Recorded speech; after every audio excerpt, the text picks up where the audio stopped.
పవన్ కళ్యాణ్ గారు ఏం మాట్లాడినా ఒక మంచి మెసేజ్, ఒక మంచి సంకేతం అయితే ఇస్తారు. కానీ దాన్ని ఎవరు ఆచరణలో పెట్టాలి?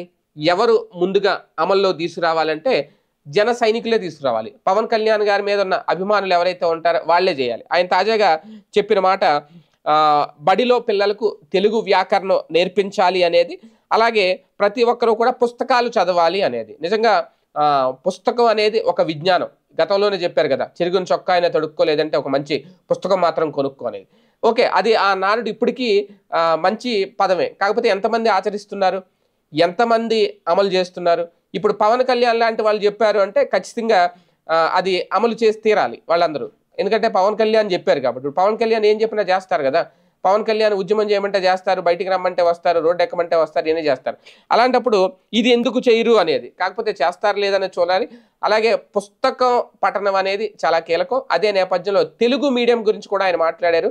తెలుగు మీడియం కంపల్సరీ, ఖచ్చితంగా బడుల్లో అంటే ఇంగ్లీష్ మీడియం ఎంత అవసరమో తెలుగు మాతృభాషకు కూడా ఆ ప్రాధాన్యత ఇవ్వండి అనేది డిప్యూటీ సీఎం హోదాలో ఆయన మాట్లాడినా, లేదంటే ఒక పార్టీ అధినేతగా మాట్లాడినా ఖచ్చితంగా దీన్ని మొత్తం అందరూ గుర్తిస్తారు. ఎందుకంటే ఆయన మాట్లాడారు కాబట్టి ఒక మంచి మెసేజ్ అయితే ఇచ్చారు. మరి ఇది ఆచరణ సాధ్యమా కాదా, దీనికి సంబంధించి ఆయన ఏమన్నా ఒక మంచి నిర్ణయం తీసుకుంటారా భవిష్యత్తులో చూద్దాం.